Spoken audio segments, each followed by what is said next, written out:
Gente, eu não poderia estar mais feliz com a gravação de hoje. Eu confesso que é um grande desafio, uma responsabilidade, um convidado que eu não conheço ainda muito bem, mas já tenho uma grande admiração, o bispo da Diocese de São José do Rio Preto, Dom Vilar, que chegou aqui recentemente. Então a primeira coisa que eu quero dizer é seja bem-vindo à nossa cidade.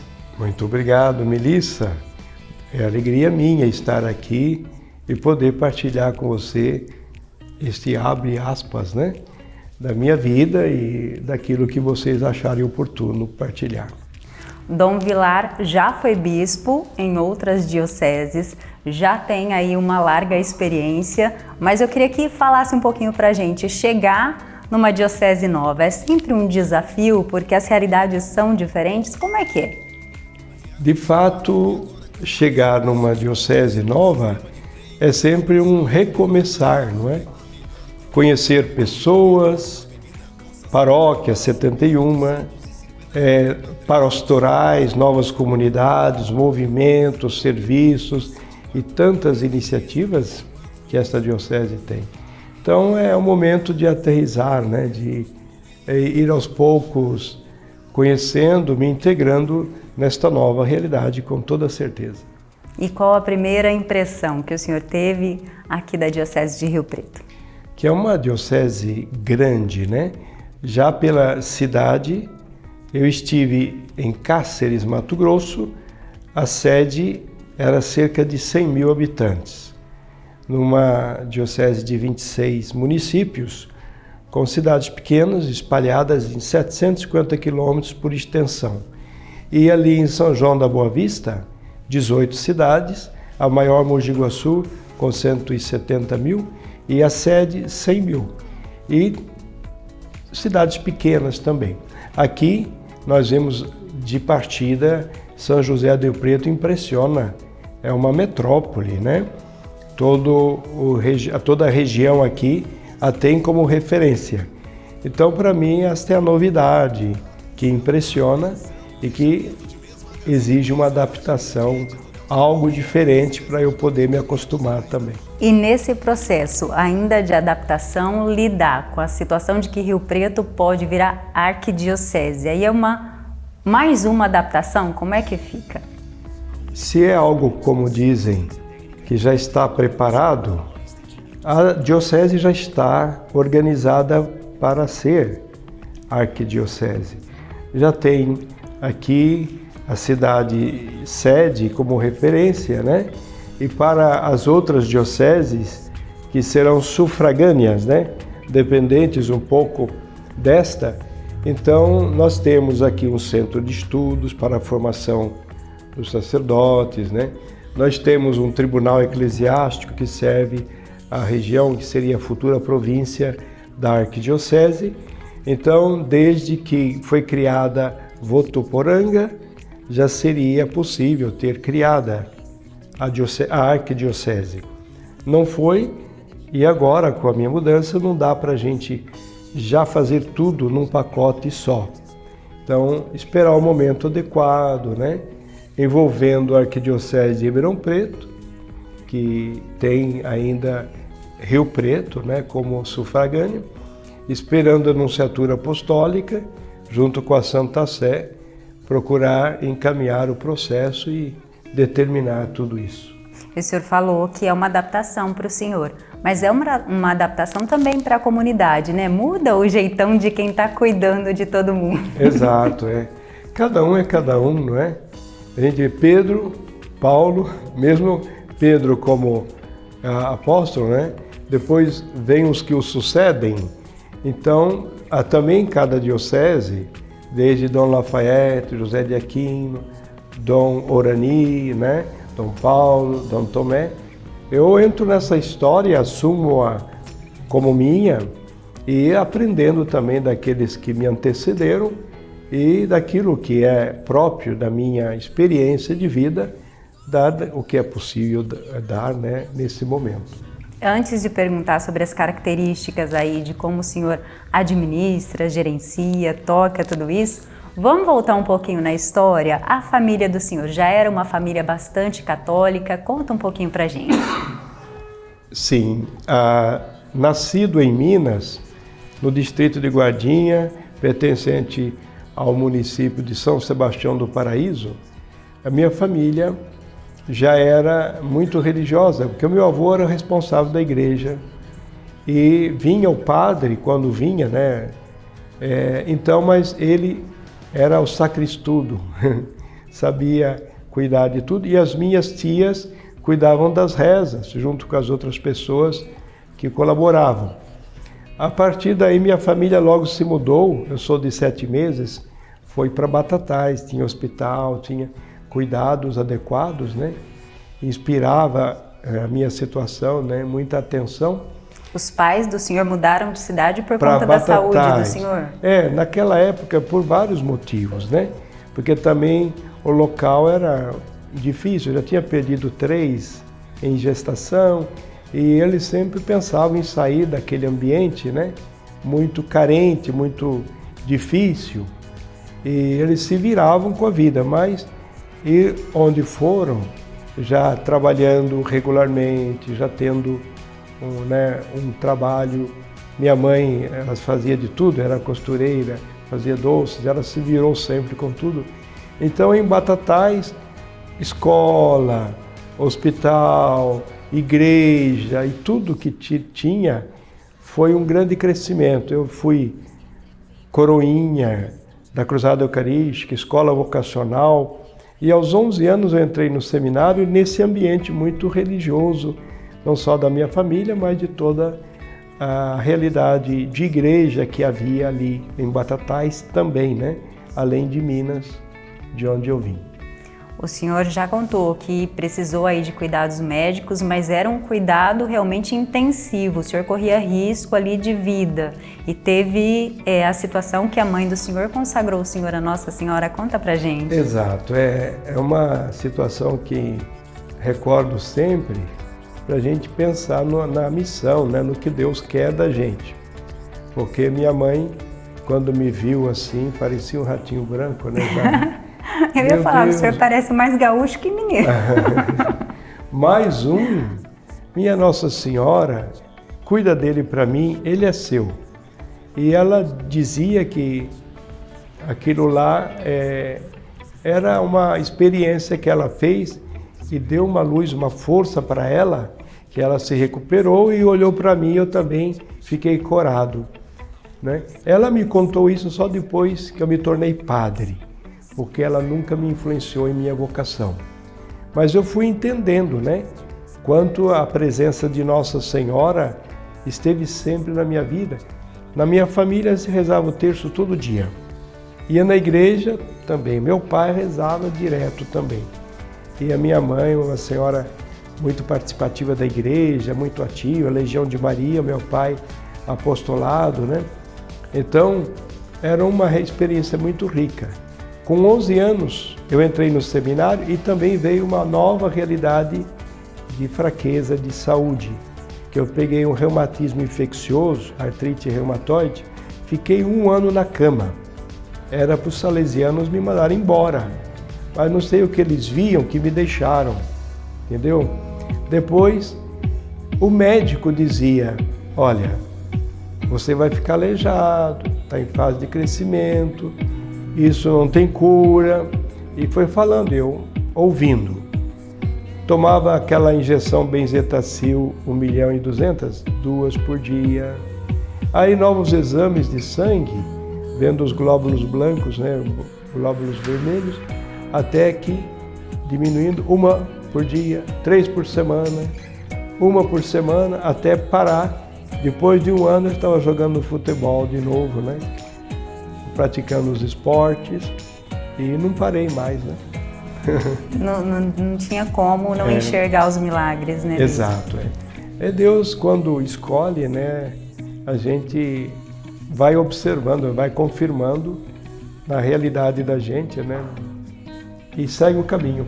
E com 11 anos, tão novinho, eu tenho uma filha de 11. Exato. Ela, eu não vejo nela assim, uma certeza do que quer para a vida. Sim. Com 11 anos, o senhor já tinha essa convicção? Porque a educação daquela época de roça, a pessoa já tinha, desde criança, atividades, né?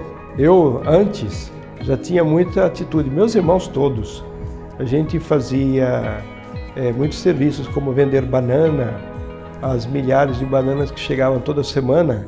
O pessoal da roça sempre teve muita parceria com a minha mãe, uma gestora de primeira. Fazia doces direto, vinha doces de Minas, a gente revendia e tal, vendia o que a mãe fazia. Depois costurava, a gente encaminhava as coisas, marmita para a fábrica, hospital, pessoal que precisava que levasse. Depois capinar quintal dos outros, horta, jardim, recolher caco velho, ferro velho e até esterco de pasto para as hortas a gente recolhia. E assim tantas coisas que era uma criatividade, a gente via os outros, então cada um dos meus irmãos também começava a fazer, o outro fazia também, né?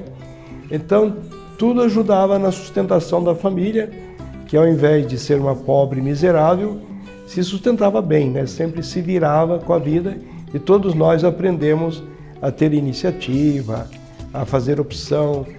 Tanto assim que o meu irmão me antecedeu, foi para o seminário. Depois, mais tarde, também saiu. E eu fui, nunca tive assim dúvida do caminho, né? Parece que todas essas situações mais difíceis me confirmavam mais. Não só a questão da saúde, mas também de estudo, de relacionamento. Ficar 5 anos em Roma, vivendo com pessoas de 18 países diferentes, como chineses, coreanos, tailandeses, indianos e assim por diante, né? Pessoas de todas as culturas. E a gente aprende a lidar com isso. E no começo parece tão estranho, parece que está fora do planeta, né? Mas depois é uma experiência humana rica, né? Que ensina coisas que a gente nunca iria aprender. Então é importante a gente saber deixar os filhos fazer o seu caminho. A gente acompanha, né? Primeiro com oração, sempre. Mas também com aquele olhar de quem sabe cuidar, mas não segurar demais, né? Para não criar dependências. E por tudo isso que o senhor está me contando, o amadurecimento chegava antes, chegava mais cedo. Exatamente. Era uma realidade que fazia as crianças crescerem, né? Criarem resistências, né? Pois era uma coisa comum, machucou, levanta. Está sangrando, limpa, né? E coisas assim. Hoje em dia a gente realmente protege em exagero, né? Machucou, você já vai lá, ai meu Deus, coitadinho. Agora, bispo, como é que o senhor definiria o cristão? Quem é o cristão? Sim, é o discípulo de Cristo, quem segue Cristo, né? E, de fato, os próprios apóstolos, os grandes testemunhas de Cristo ressuscitado, começaram ali, ouvindo a palavra, vendo seus ensinamentos, seus sinais, né? E nós cristãos, desde o batismo, ganhamos a graça de Deus, né? A vida divina, a filiação divina. Somos filhos, né? A certeza de que temos pela fé, de que fomos libertados do pecado, da morte, né? Em Cristo, né? Que nos redimiu com a sua morte, também libertando-nos da morte, que era a pena do pecado. Então o cristão crê nisso. Esta é a fé do cristão. E ele vai viver isso. Só que Jesus, antes de sua paixão e morte, ele ensinou o mandamento do amor. Eu vos dei o exemplo para que vocês façam a mesma coisa. Que Jesus viveu entre nós, amando, perdoando, acolhendo, sendo o amor encarnado de Deus Pai, como Filho amado entre nós, para que nós nos sintamos filhos e irmãos entre nós, né? Então o cristão é esse que acredita em Cristo, na palavra do Pai, e segue seus ensinamentos, né? Não é aquele, tem que ir para a missa para ser cristão, tem que batizar, isso é rito. Eu celebro o que eu vivo, e eu vivo o que eu celebro. Então essa unidade da ação e da oração é a vida toda, né? Até a morte estamos aprendendo a ser cristãos. E a morte vai ser passada a morte para a vida, né? Onde Cristo já nos antecedeu. e aí vamos segui-lo até o fim. E hoje, na opinião do senhor, o que falta? Que muitas pessoas falam olhando as situações do dia a dia, muita situação de violência, de criminalidade. As pessoas às vezes relacionam, falam, tá tudo na Bíblia, ou tá no fim dos tempos. A gente está mesmo no fim dos tempos, a gente deve ficar com medo desse período. Como é que o senhor avalia tudo isso? Sim, esta é a mesma pergunta que os próprios apóstolos faziam logo depois que Jesus subiu ao céu, né? Depois de ressuscitado, e aí vinda do Espírito Santo. Nós teremos a Ascensão domingo agora e depois Pentecostes. Este tempo nos faz refletir bem esta realidade. Cristo não vai voltar para continuar a anunciar o reino, somos nós. Essa é a missão da igreja. Como o Pai me enviou, vos envio. Receba o Espírito Santo, aí os pecados que perdoarem serão perdoados e tal. Então, diante da violência, da guerra, da injustiça que tem, eu me lembro muito que Santa Madre Teresa de Calcutá foi questionada dessa maneira por um repórter da BBC de Londres. Ela falou, olha, eu posso lhe responder que eu faço a minha parte e você pode fazer a sua parte. Eu não posso falar para os governos, para os outros, o que eles devem fazer, porque eles sabem o que devem fazer, né? Agora, eu sei que o que eu posso fazer é uma gota d'água no oceano, mas sem essa gota d'água o oceano não seria o mesmo. Então a gente ter humildade de fazer a própria parte com coerência, com autenticidade e dizer que a gente pode ser uma luz para aquele que está ao meu lado fazer também, acreditar no bem, né? E aqui no Brasil, a gente vive aí uma situação de bastante polarização, né? Que eles falam com relação à política. A igreja, ela interfere, ela tenta trazer uma orientação para quem está acompanhando ali o dia a dia da igreja. Qual é o posicionamento? A política, dizem os papas, é a melhor forma de caridade, porque pensa o bem comum e procura realizar o bem comum. E assim, quem entra na política pode fazer a boa política de ser coerente, não só com as suas promessas, mas com as finalidades próprias, né? Daquilo que é a política.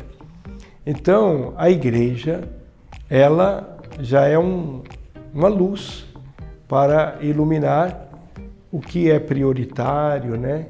Os direitos fundamentais da pessoa humana, aquilo que é de justiça, né? E é o que Jesus pregou do reino de Deus, a igreja continua pregando. Então, para que a cidade terrestre, né, seja iluminada pela cidade celeste, né? Então nós vemos que nas celebrações os padres anunciam o evangelho, ensinam o magistério da igreja, procuram fazer com que o cristão seja um bom cidadão, honesto cidadão.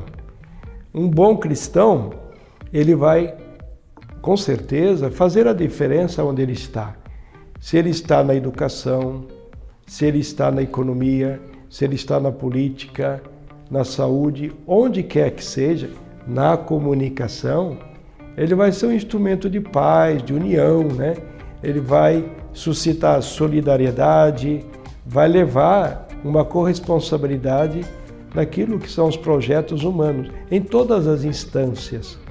Então, a igreja tem uma cartilha para orientar nas eleições, para grupos, porque nos grupos você pode falar coisas que dentro de uma celebração mais coletiva é impossível falar, mas ali você vai aprimorando, né, o que convém, o que não convém, pesando o que um partido propõe, outro partido, um candidato propõe, outro candidato propõe, e aos poucos você sente a diferença do que convém.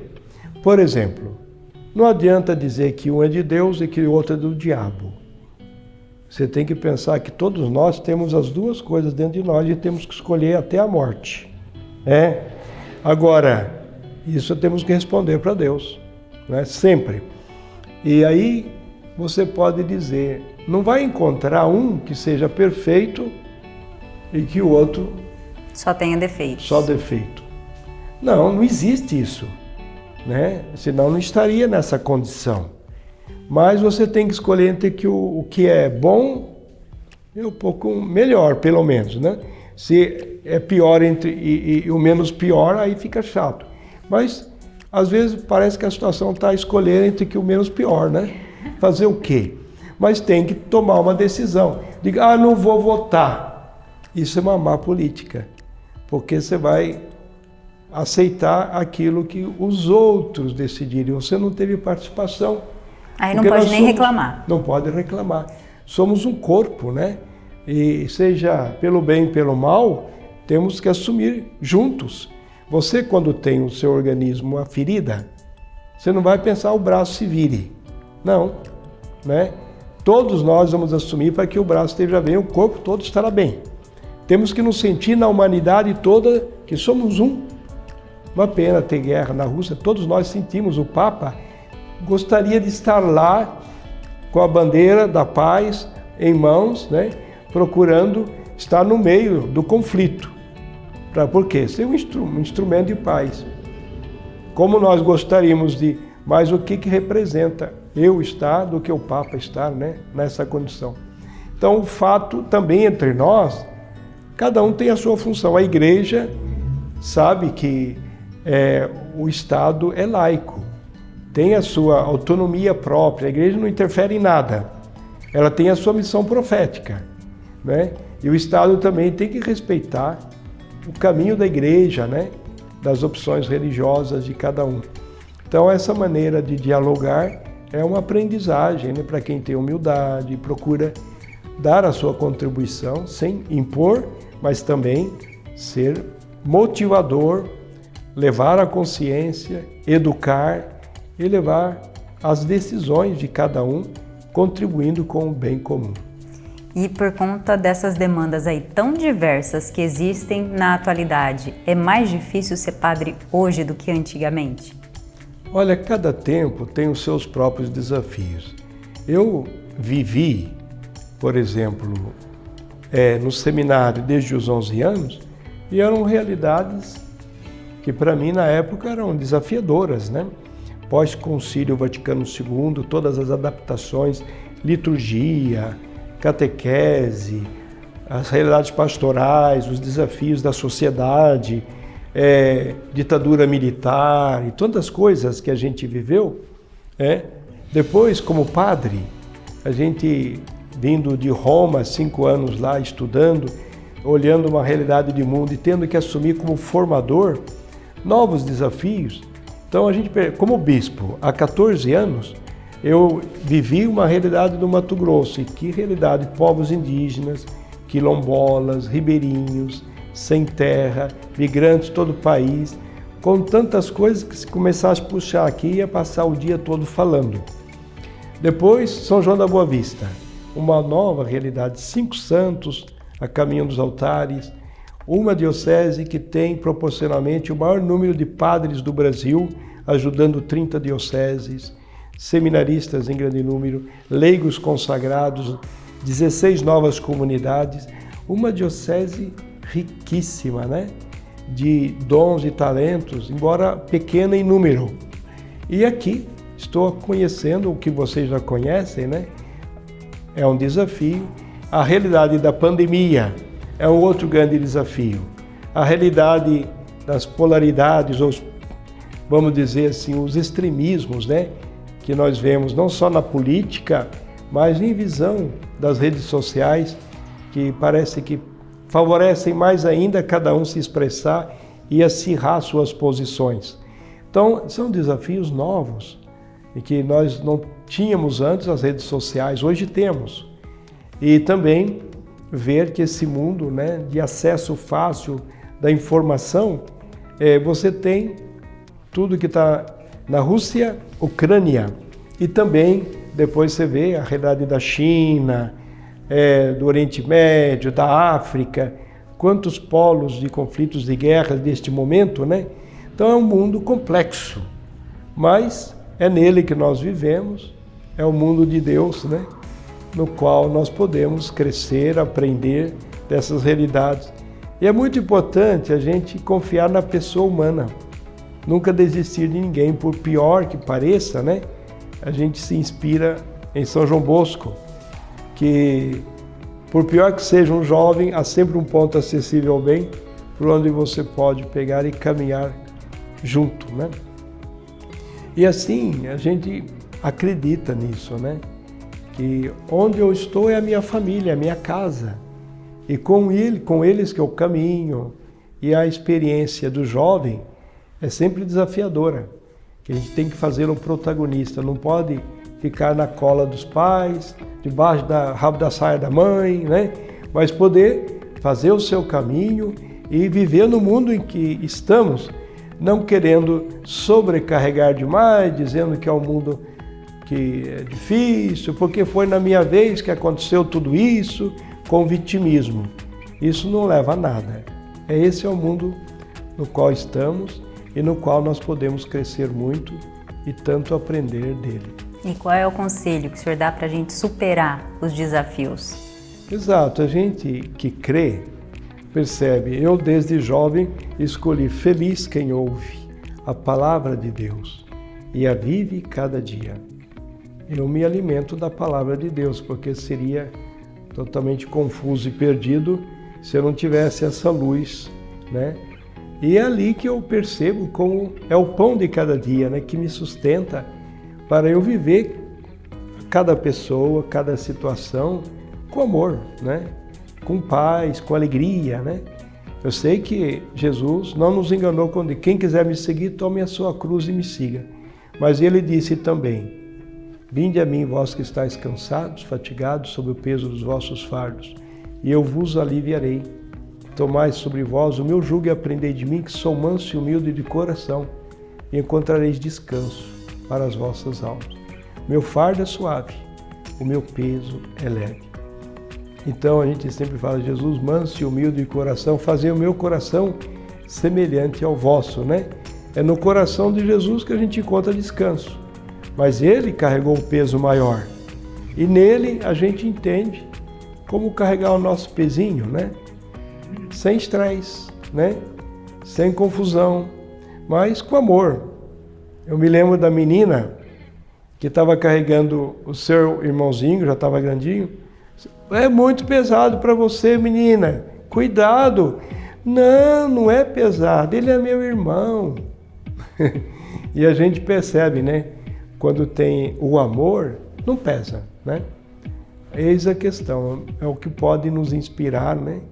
Para a gente não ficar perdido, né? Diante dos desafios, né? Das provas por que passamos. E como é que o senhor enxerga a igreja com a comunidade hoje?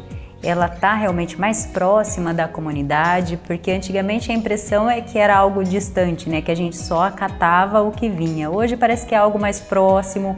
O Papa está querendo até ouvir o que toda a comunidade, todo mundo tem a dizer, as dificuldades, os interesses. Sim. Claro que a igreja vive o tempo em que vive, né? O tempo dos apóstolos, depois os vários tempos, né? Idade Média, modernidade. Hoje, nós vivemos o tempo em que o Concílio Vaticano II abriu o diálogo com a sociedade, com as religiões, com todas as realidades do mundo. A igreja precisa ser profética, né? Em todas essas realidades. Então, de lá para cá, nós vimos São João 23, que sonhou tudo o que o Papa Francisco está realizando, né? Depois, São Paulo VI, são santos já, né? São João Paulo II, são santos já. São todas realidades que foram confirmadas de adequação da igreja aos seus tempos, não só com a santidade, mas com toda a igreja que está procurando seguir, né, e acompanhar essa renovação dos anos 60 com o Concílio Vaticano II. E agora, o Papa Francisco, ele vem sintetizar um pouco, e até com o carisma que a própria América Latina tem, de uma visão mais pastoral, né? Mais liberta de todo aquele sistematicismo europeu que é muito rígido, né? Aqui existe uma compreensão bem mais pastoral, mais simples. Então, desde o documento que inicial, né, Alegria do Evangelho, que foi o projeto, né, de evangelização, de uma nova evangelização do sínodo com o Papa Bento, e que ele elaborou com toda a linguagem, inspirada também em Aparecida, né, na conferência em que a América Latina tinha refletido a evangelização. Então, uma igreja aberta, em saída, rumo às periferias, não autocentrada, autorreferencial, buscando só cuidar da sua instituição. Não, uma igreja que se renova na relação com os outros, né? Então, na missão. Então, o Papa Francisco nos ensina essa proximidade, já indo para Santa Marta, né, morando ali, não nos aposentos pontifícios, mas junto a todos os que circulam lá, convivendo com as pessoas. Depois, a gente olha, né, um jeito simples de lidar com as pessoas, nós podemos ver que ele nos dá lições e cutuca também a renovação da Cúria Romana, com os 9 cardeais que ele instituiu, para ajudá-los também com visão do mundo inteiro para a renovação, né, dessa Cúria Romana, e deu tantos passos, né, do que já tinha começado Paulo VI, São João Paulo II, né, Papa Bento. Então continua esse processo de uma igreja que deve ser, sim, mais próxima, mas inspirando-se em Jesus Cristo, né, que veio, se fez próximo, se encarnou, viveu a nossa vida, foi de encontro aos que estavam fora, né? E assim, nós queremos aprender do Evangelho com o Papa Francisco, e como pastores da igreja, nós estamos sempre ali buscando esta luz para responder às pessoas, né? Ao rebanho, né? Como o pastoreio que a igreja deve ter. E o que é essa igreja sinodal, que tem se falado tanto? Então, a maior expressão que o Papa pôde dar agora é promover um sínodo para que esta metodologia da proximidade, da escuta, do envolvimento de todos os que desejam falar, ser escutados, eles possam se realizar. Então, nós temos a escuta já há 1 ano nas paróquias, né? E está sendo elaborado material diocesano, as regiões também estão participando. Depois, teremos a oportunidade, a CNBB, de fazer a sua parte também. Já tivemos a assembleia online e agora teremos a presencial para trazer a contribuição. A América Latina, a Assembleia Eclesial, também fez uma parte e nós respondemos. Tudo isso para fomentar esse dinamismo da escuta, né, em todas as instâncias. E ouvir também quem não é da igreja, quem é de fora. O que espera da igreja, o que é a igreja para você, né? Porque nós devemos ser com os outros também. Cristo, ele se abriu a todos, né? E depois de Pentecostes, a igreja foi ouvir os pagãos, né? Que não estava no circo ali da pregação dos apóstolos. Mas como Deus suscitou essa abertura da igreja desde o tempo dos apóstolos, também hoje nós devemos olhar muito além do nosso umbigo, como se diz, né? De poder, de fato, com esse sínodo, sobre a sinodalidade, aprender esse dinamismo de diálogo, de proximidade, de abertura, né? Para ser o que nós somos, ser luz no mundo, ser sal para dar sabor a essa realidade. E, Bispo, agora para setembro está previsto o encontro do senhor com o Papa. O que o senhor espera desse encontro? Nós já preparamos a visita ad limina, que acontece regularmente, como prestação de contas das realidades diocesanas, né, do mundo todo. Então nós vamos como Sul 1, todo o estado de São Paulo, 41 dioceses, em 2 grupos. Nós aqui da região vamos no segundo grupo. Então é o momento de nos encontrarmos com o Papa, sim, mas também com as congregações romanas, secretariados, né, que assessoram o Papa nas suas várias dimensões. Nós temos já preparados os relatórios sobre toda a realidade diocesana nessas dimensões para dialogar com os responsáveis lá. Depois o Papa, já tendo a síntese de tudo que foi elaborado desse material e também tendo assessorias para ajudar a ver o que é prioritário na orientação, ele vai dirigir uma palavra síntese para nós nos orientarmos também dentro da perspectiva do sínodo, do que está acontecendo, dentro das últimas metas, né, que foram se realizando. É claro, nós temos o missal que foi atualizado, né, faz uns 20 anos que está sendo trabalhado isso, e agora na próxima Assembleia em Aparecida, os bispos vão oficialmente aprovar para publicar um missal. E aí isso tudo é relatado, né, como uma grande conquista da caminhada da Igreja no Brasil, para que o Papa também possa estar ciente, acompanhando tudo isso, né? E aí nós temos muitas outras metas que vamos debatendo aqui e que nessa hora a gente leva. Agora, como bispo novo, isso já foi elaborado bastante antes, nós estamos participando, vendo as coisas, né? Apresentando e tirando as conclusões desse relatório. Como eu sou responsável, então eu tenho que me inteirar bem disso. Porque eu tinha feito tudo isso já por São João da Boa Vista. Estava todo preparado para ir por lá. Aí fui transferido para cá, então eu tenho que encaixar as coisas, indo até a visita ad limina em setembro, nessa nova perspectiva. E agora para a comunidade católica aqui da Diocese de Rio Preto. Quais são as características de Dom Vilar? O que eles precisam saber a respeito do senhor? Olha, a gente vai fazendo o caminho, né? Conhecendo-se reciprocamente. Porque eu sou o que sou, né? Salesiano de Dom Bosco. Sempre no meio da juventude, já como salesiano, bispo da Comissão Episcopal Pastoral para a Juventude. Então a gente aprende muito com os jovens, que nos renovam, nos questionam e deixa o jovem falar. Não fica controlando, porque a gente aprende muito, né? Mesmo 24 anos como formador, nas várias etapas da formação salesiana, eu via cada grupo trazia sempre novos sinais dos tempos, né? Porque eles captam e são os primeiros a captar as realidades do tempo em que vivemos.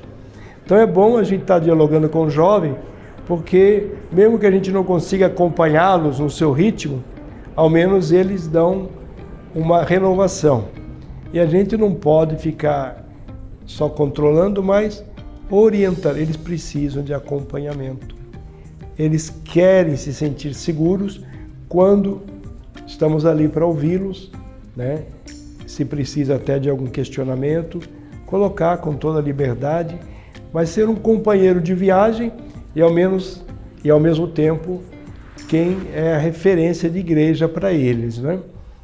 Então essa é uma primeira realidade. Outra coisa, dizer que eu sempre fui formador, então seminário.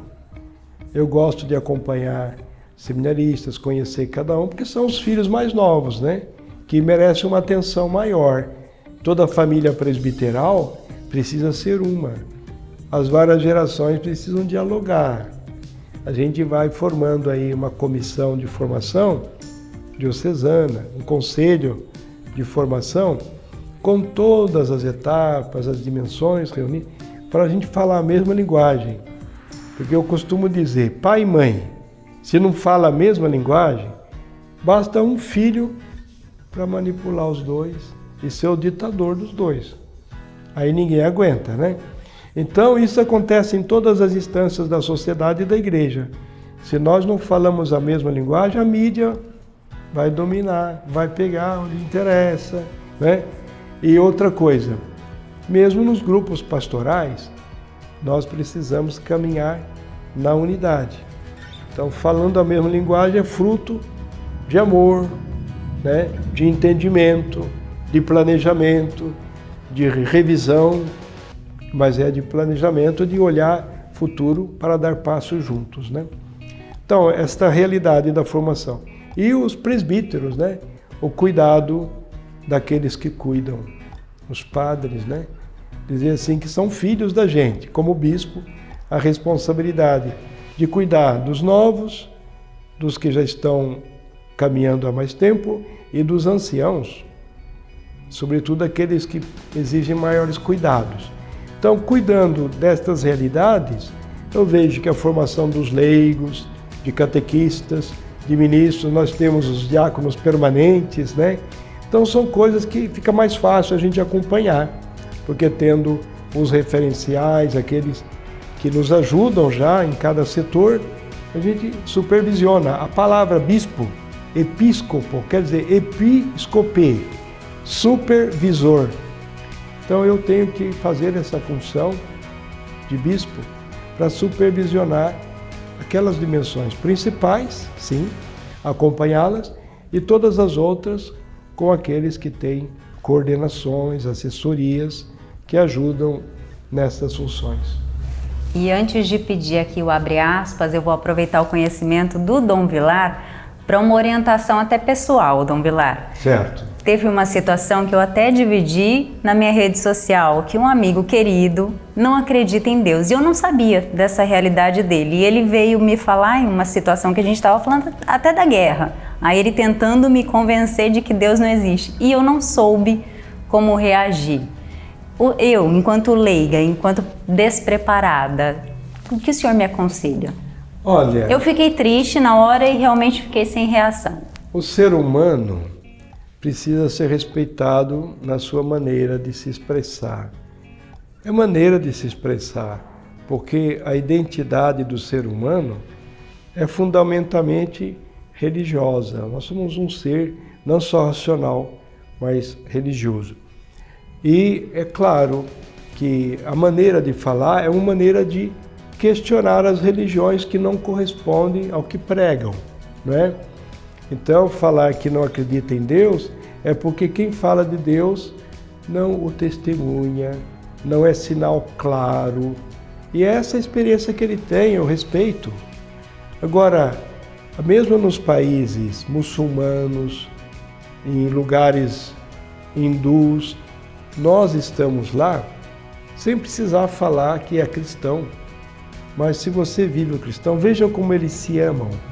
A identidade cristã é o amor recíproco. Se você vive o amor verdadeiro, ele vem de Deus. Deus é amor. Aí a conversa é outra. Porque a melhor pregação é como Francisco de Assis dizia, saindo com o Frei Leão. Vamos fazer a pregação. Foram, voltaram, mas não fizemos pregação nenhuma. Nós fizemos sim. Nós andamos no meio das pessoas, andamos na cidade e tal, como cristãos, com aquilo que somos. Isso é muito pregação, né? É o anúncio que Deus está em nós e nós somos imagem, né? Semelhança, e também, por crer, nós podemos levar por nossas palavras e gestos, em consequência, aquilo que cremos, né? Tá certo. Abre aspas, Dom Vilar. Que bom. Dê o seu recado final. Perfeito. Eu agradeço, Melissa, por esta oportunidade, né, tão espontânea, que faz tanto bem para a gente, né, de poder expressar aqui nesse início de caminhada na Diocese de São José do Rio Preto, né, algo da minha vida, desse pastoreio, do início do ministério episcopal. E agradeço, e ao mesmo tempo, aqui nesses tempos em que estamos trabalhando com o Sínodo, abrir o diálogo com todos, né? A gente está ouvindo ali as várias expressões de comunicação, né, de mídia na diocese, mas também em relação às paróquias, as expressões todas existentes. Então, Deus me dê saúde, Amém. me dê disponibilidade para cumprir essa missão. Muito obrigada, viu, Dom Vilar? Foi uma delícia de conversa, muito bom conhecer o bispo aqui da minha diocese mais de pertinho. Espero que vocês tenham gostado também. Beijo grande e até semana que vem. Tchau!